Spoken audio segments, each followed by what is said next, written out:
ہمارا آج کا موضوع گفتگو ہے لاہور شاہی قلعہ کا بدنام زمانہ عقوبت خانہ،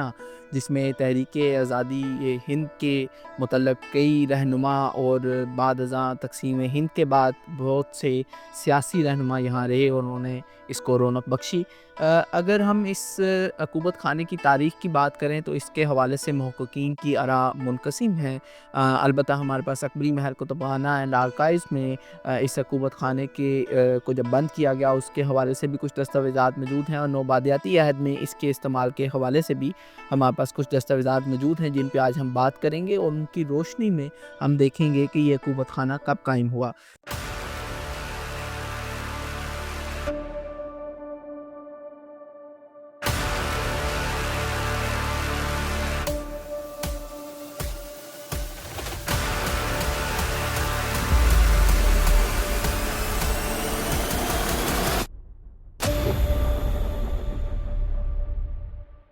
اس عقوبت خانے کو اگر دیکھا جائے تاریخی تناظر میں، تو جب انگریز راج جب باقاعدہ یہاں پر آیا پنجاب کے اندر، یعنی کہ 1849 میں جب فارمل انیکسیشن ہوئی پنجاب کی، تو تبھی سے ہمیں نظر آتا ہے کہ وہ قلعے کو بطور جیل استعمال کرنا انہوں نے شروع کیا۔ یہاں پر انہوں نے کثیر تعداد میں بیرکس تعمیر کروائیں جا بجا جہانگیر کوارڈرینگل میں، اور مختلف جگہ پہ ہمیں نظر آتا ہے کہ انہوں نے بیرکس بنوائیں، اور اس میں ایک تفتیشی مرکز بھی انہوں نے قائم کیا۔ بعد میں ہمیں نظر آتا ہے، یہاں ہمارے پاس ایک دستاویز موجود ہے جس میں یہ بیان کیا گیا ہے کہ جو اکالی موومنٹ ہے، جب سکھوں کی جانب سے ایک تحریک چلائی گئی گردواروں کو واپس لینے کی ہندو مہنتوں سے، اور اس پہ انہیں بہت زیادہ مزاحمت کا سامنا کرنا پڑا، تو انگریز سرکار نے، نوبادیاتی حکومت نے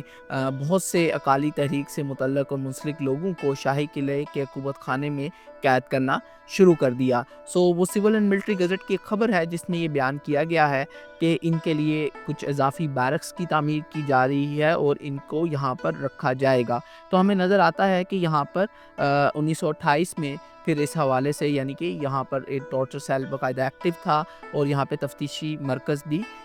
قائم تھا۔ جبکہ یہ وہی زمانہ ہے جب قلعے کو میں جو مختلف سٹرکچرز برٹش گورنمنٹ نے، کلونیل گورنمنٹ نے ایڈ کیے تھے، وہ اس کو ڈسمینٹل کر رہے تھے، کیونکہ وہ قلعے کا چارج جو ہے وہ محکمہ ساریات کے حوالے کر رہے تھے، مگر یہ ٹارچر سیل یہاں پر قائم رہا اور اس کی عمارت کو نہیں چھیڑا گیا۔ یہ ٹارچر سیل بنیادی طور پر جس جگہ پر قائم ہے وہ شاہ جہان کے عہد کا شاہی باورچی خانہ ہے، جس کو بعد میں شاہی عقوبت خانے میں تبدیل کر دیا گیا۔ اس ٹارچر سیل میں بہت سے اہم لوگ رہے تحریک آزادی کے دوران۔ سبھاش چندر بوس، جو جن کو نیتا جی کے نام سے لوگ جانتے ہیں، انہوں نے جو انڈین نیشنل آرمی بنائی تھی، اس سے متعلق لوگوں کو بھی یہاں پر قید کیا جاتا رہا۔ پھر کانگریس جو تھی، تقسیم سے پہلے بہت بڑی پولیٹیکل پارٹی تھی اور لاہور اس کا مرکز بھی تھا، اس سے متعلق لوگوں کو بھی یہاں پر، جب سول ڈس اوبیڈینس کی موومنٹ چل رہی تھی یا ہندوستان چھوڑ دو کی تحریک چل رہی تھی گاندھی جی کی، تو اس کے بہت سے سیاسی رہنماؤں کو یہاں پر قید کیا گیا۔ بلکہ کانگریس کے جو پنجاب کے صدر تھے، سر عبد القادر قصوری، جو کہ معروف سیاسی رہنما میاں محمود علی قصوری کے جو ہیں والد گرامی ہیں، ان کو یہاں پر پنجاب کانگریس کے صدر کے طور پر یہاں پر قید کیا گیا یونینسٹ پارٹی کے دور حکومت میں۔ اور یونینسٹ پارٹی کے دور حکومت میں جب سر سکندر یاد خان صاحب وزیر اعلیٰ تھے، تو انہوں نے بہت سے لوگوں کو یہاں پر سیاسی قیدی جو ہے بنایا۔ یہ جو شاہی قلعے کا عقوبت خانہ تھا، یہ بہت بدنام تھا اور معروف تھا، بلکہ لوگوں کو ڈرایا اور دھمکایا جاتا تھا۔ اس کو تو بطور تلمی آج تک استعمال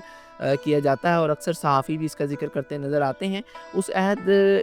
کے حوالے سے دو کتابیں بھی ہمیں دیکھنے کو ملتی ہیں، ایک جے پرکاش نارائن کی کتاب ہے ان دا لاہور فورٹ، اور دوسری کتاب جو ہے وہ صدر سنگھ کیشور کی ہے، جس کا عنوان ہے ان دا لاہور فورٹ ٹارچر کیمپ۔ تو اس کتاب کے اگر ہم عنوانات پر دیکھیں تو اس سے ہمیں پتہ چلتا ہے کہ کون سے اہم لوگ یہاں پر قید رہے، جس میں رام روپ شرما جی، دیویندر ناتھ بوس، نارائن سنگھ طالب، رام منوہر لوہیا، گیانی مہر سنگھ، اور دھردیو صاحب، اجیت سنگھ بھوسا، نرمل سنگھ جو کہ جلندھر سے تعلق رکھتے تھے، اور رامانندا مشرا اور ڈاکٹر رشی یہاں پر قید رہے۔ انہوں نے ان کے جو مشاہدات تھے اور بیانات تھے وہ بھی اس کتاب میں قلم بند کیے ہیں، جو ہمارے پاس یہاں اکبری محل میں دستیاب ہے اور لوگ اس سے مطالعہ کر سکتے ہیں اور استفادہ کر سکتے ہیں۔ اس عقوبت خانے کو جو ہے تقسیم ہند کے بعد بھی استعمال کیا جاتا رہا، اور اس کا استعمال نوبادیاتی عہد میں جس طرح تھا ویسے ہی ہمیں بعد ازاں بھی اس کا استعمال نظر آتا ہے۔ شروع میں یہاں پر حضر خیات خان صاحب کی حکومت کے خلاف جب تحریک چلی تو اس تحریک سے متعلق جو لوگ تھے انہیں یہاں پر قید کیا گیا، اور اس میں یہاں پر کئی معروف سیاسی رہنما جو ہیں یہاں پر قید رہے، جن میں چودھری محمد حسین امبالوی، فیروز خان نون اور ممتاز دولتانہ شامل ہیں۔ پھر یہاں پہ سندھ کے بھی کئی رہنما مثلا جے ایم سید صاحب، حیدر بخش جتوئی، اس کے علاوہ شیخ عبد المجید سندھی یہاں پر قید رہے۔ اور اس عقوبت خانے کی ایک اور شہرت جو ہے وہ کمیونسٹ لیڈرز کی قید بھی ہے یہاں پر، جو لیفٹ ونگ کے بہت سے سیاسی رہنماؤں کو جب یہاں پر قید کیا گیا، اور اس میں جب حسن ناصر کی یہاں پر شہادت ہوئی تو اس عقوبت خانے کا چرچا جو ہے وہ ملک کے طول و عرض میں پھیل گیا۔ حسن ناصر کمیونسٹ پارٹی آف پاکستان کے جنرل سیکرٹری تھے، اور جوان قیادت تھی یہ، اور یہ حیدرآباد کے بہت سرکردہ خاندان سے تعلق رکھتے تھے، اور ان کو جو ہے یہ مزدور لیڈر تھے ایک طرح کے، گو کہ تعلق تو ان کا اشرافیہ سے تھا پیچھے پس منظر میں، مگر انہوں نے مزدوروں کی تحریک میں حصہ لیا۔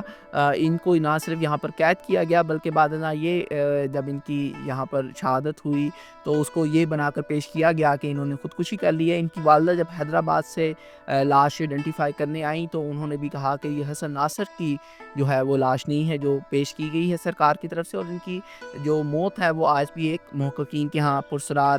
معمہ ہے۔ کمیونسٹ پارٹی سے متعلق اور بھی یہاں پر کئی لوگ قید رہے، مثلا دادا فیروز الدین صاحب، دادا امیر حیدر، فیض احمد فیض بھی یہاں پر قید رہے، جو کہ معروف شاعر ہیں اردو کے، اور کمیونسٹ پارٹی سے ان کا بھی تعلق تھا۔ اس زمانے میں پاکستان ٹائمز اور امروز جو جس کے یہ مدیر بھی تھے عبداللہ ملک کے ساتھ، اور اس پہ کریک ڈاؤن بھی کیا گیا۔ بعد ازاں کمیونسٹ پارٹی کے علاوہ تحریک ختم نبوت جب 1953 عیسوی میں چلائی گئی اور لاہور میں جس کے تناظر میں بعد ازاں مارشل لا بھی لگا، اس سے متعلق بھی کئی جو مذہبی رہنما تھے ان کو یہاں پر قید کیا گیا، جن میں مولانا عبدالستار نیازی، حکیم امیر باری صاحب اور خلیل احمد قادری صاحب شامل ہیں۔ اور مجلس احرار کیونکہ اس تحریک میں پیش تھی تو مجلس احرار سے متعلقہ کئی اہم رہنماؤں کو بھی یہاں پر قید کیا گیا، جن میں حکیم ذوالقرنین صاحب جو کہ سیکرٹری جنرل تھے مجلس احرار پنجاب کے، اس کے علاوہ چودھری غلام نبی امرتسری، مولانا تاج احمد، حکیم محمد ابراہیم صاحب یہاں پر قید رہے، اور یہاں پر کئی صحافی بھی جو ہیں وہ قید رہے ہیں۔ قمر یورس صاحب جو مزدور افسانہ نگار ہیں اور ادیب ہیں، انہوں نے بھی یہاں پر شاہی قلعے سے جیل تک ایک کتابی تحریر کی جب ان کو یہاں پر قید کیا گیا۔ اس کے علاوہ احمد ندیم قاسمی جو کہ اردو کے معروف شاعر، ادیب، افسانہ نگار اور مدیر بھی ہیں فنون جیسے سرکردہ رسالے کے، ان کو بھی یہاں قید کیا گیا، اور انہوں نے اپنی یادداشتیں بھی اس حوالے سے قلم بند کی ہیں۔ اسی طرح میم شین صاحب جو ہیں جو کہ معروف صحافی ہیں، جب انہوں نے خان عبدالغفار خان صاحب کا انٹرویو کیا تو اس انٹرویو کرنے کی پاداش میں انہیں یہاں شاہی قلعے کے عقوبت خانے میں قید کیا گیا۔ حنیف رامے صاحب جو کہ بھٹو کے عہد میں جنہوں نے بہت شہرت پائی اور جو معروف مصور بھی ہیں، بلکہ انہیں بھٹو صاحب کا رائٹ ہینڈ بھی ایک زمانے میں کہا جاتا تھا، وہ بھی یہاں پر قید رہے، اور بھٹو صاحب خود بھی یہاں پر قید رہے۔ اور بعض محققین کے مطابق شیخ مجیب جو معروف بنگالی رہنما ہیں ان کو بھی یہاں پر قید رکھا گیا کچھ وقت کے لیے، اور بھٹو صاحب کے عہد میں بھی بہت سے لوگوں کو بھٹو صاحب نے بھی یہاں پر سیاسی قیدی بنایا، اور بھٹو صاحب سے پہلے ایوب خان صاحب کی آمریت میں بھی یہاں پہ بہت سے لوگوں کو قید کیا گیا، بلکہ تاریخ ہمیں بتاتی ہے کہ ایوب خان کی آمریت میں پہلی دفعہ یہاں پر خواتین کو بھی قید کیا گیا، اور 5 خواتین کو لاہور کے بدنام زمانہ جو ہے شاہی قلعے کے عقوبت خانے میں یہاں پر لایا گیا۔ ایوب خان صاحب کے اور بھٹو صاحب کے دوار کے بعد ذوالفقار اور جو گنگا تیارہ کیس کا اغوا ہے اس سے متعلق جو لوگ تھے ان کو بھی یہاں پر قید کیا گیا، اور اس کے علاوہ بھی یہاں پر بہت سے اہم لوگ اور معروف لوگ قید رہے، مثلا محمد خان ڈاکو بھی یہاں پر قید رہے. اور جب اس شاہی قلعے کے اس حکومت خانے کو بند کیا گیا تو اس سے قبل جو ایک رپورٹ ہمارے پاس یہاں پر اکبری محل کتب خانہ اینڈ آرکائیوز میں موجود ہے، اس میں یہ بتایا گیا ہے کہ اس کی بندش سے 4 سال قبل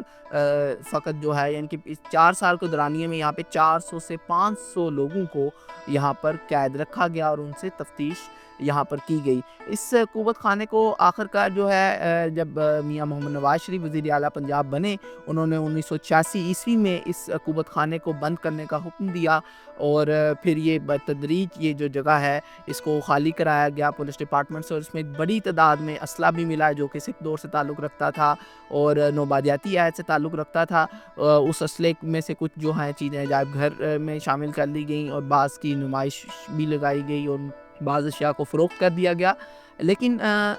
ستم یہ ہے کہ یہ یہاں پہ حکومت خانہ تو بند ہو گیا مگر قلعے کا یہ حصہ ایک طویل عرصہ جو ہے عوام الناس کے لیے بند رہا. اور بعد ازاں جب وال سٹی آف لاہور اتھارٹی کو اس جگہ کا، اس قلعے کا انتظام و انصرام سونپا گیا تو وال سٹی آف لاہور اتھارٹی نے جو شاہی باورچی خانہ جہاں پر یہ حکومت خانہ قائم کیا گیا تھا اس کی بحالی کی اور اس کا ری اڈیپٹیو یوز کا ایک یہ بہترین نمونہ ہے جو یہاں پر کنزرویشن کا کام کیا گیا. اور اب اس قلعے کے حصے کو ایک طویل بندش کے بعد، بلکہ آپ کہہ لیں کہ ایک پوری صدی سے زائد کی جو بندش رہی، اس کے بعد اس قلعے کے اس حصے کو بحالی کے بعد عوام الناس کے لیے کھولا گیا ہے. اور اس شاہی قلعے کے اس حکومت خانے پر اگر کوئی محقق کام کرنا چاہے